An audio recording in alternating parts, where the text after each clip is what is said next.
At the end of last week's video, I said I'd probably continue with the slideshow format, but I've since reconsidered, and I think that the video will be more interesting, even though it takes more time to produce content.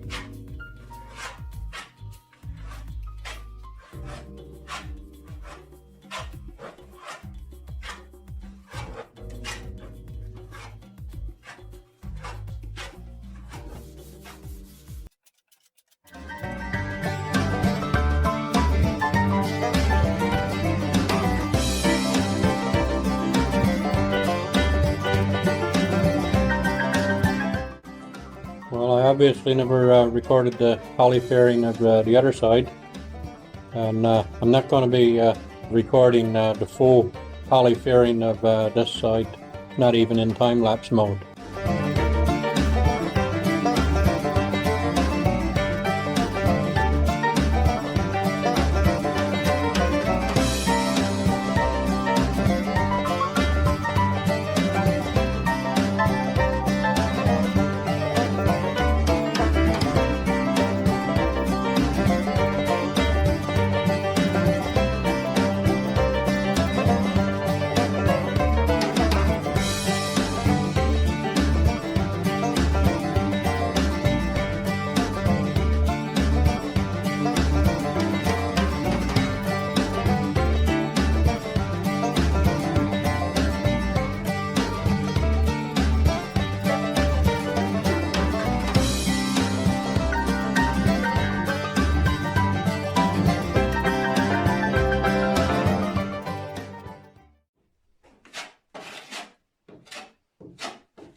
This is the seemingly endless task of sanding.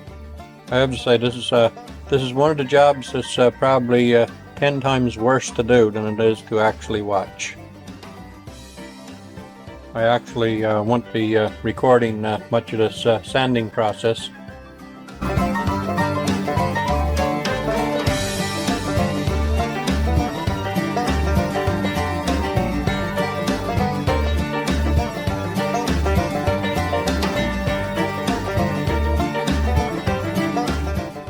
By the time all the sanding and retouch-ups and then sanding some more was completed, it took approximately 3 hours and 15 discs.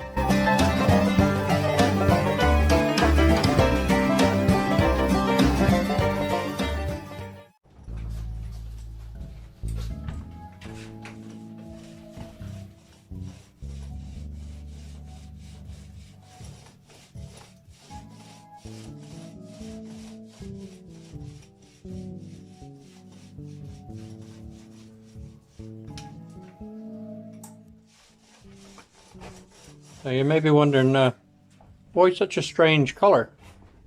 Well, the fact of the matter is that this color is left over from a previous project, and it's since it's not a boat but just a hull form, and she's got to be sanded and gel coated and sanded and gel coated and sanded until she comes fairly smooth.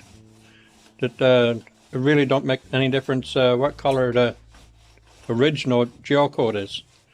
But just to make it easier to identify what's being sanded and what's not being sanded, I do have some of this left over, so each time I'm going to add a little more white with it so that it'll be a slightly different shade every coat that goes on.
So with the contrasting colors, it's no trouble to see where the sander has been knocking down some of the higher spots.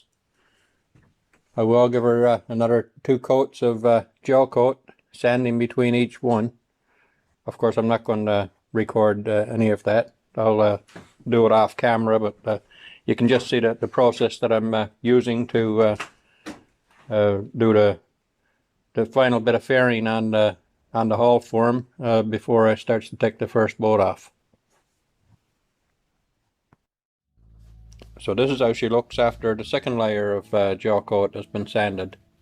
As you can see, there's still some high spots that's showing through the work of the sander. So I'm going to give her one more layer of gel coat. Well, that's the fairing of the hull form completed.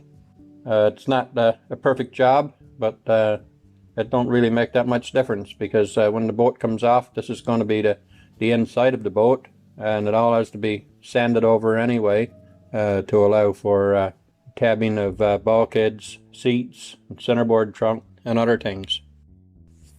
So the next steps now will be to give her some coats of wax and PVA.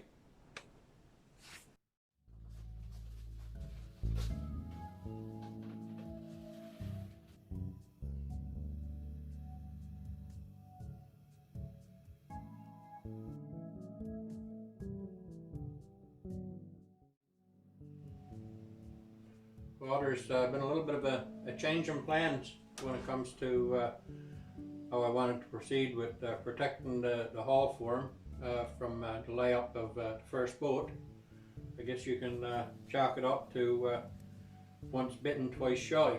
And I'm referring back to last year's build when I did the speedboat, and I realized it was in the weather, and it was below freezing when I done the initial layup, and the fiberglass penetrated the PVA, and I ended up having to destroy the hull form. So this year I was planning to just put the wax and PVA on, and hopefully provide a good separation of the boat from the hull form. But anyway, ultimately I decided to add one more layer of protection, and that was to coat the entire hull form with packing tape. It was quite an arduous task, very boring, time consuming, But anyway, she's covered over with packing tape, and I'm going to wax this packing tape and give it a coat of PVA before I do the layup, and hope for the best. So I'll get into the waxing process now and apply the PVA, but I'll do that off camera. So I think this is a good place to end this video here now. My next video I'll be starting the layup of the first boat off the hull form. I don't know if I'm going to get the layup completed in the next video, but definitely over the next 2 videos. So we'll just have to see how she fares when it comes to getting her to release.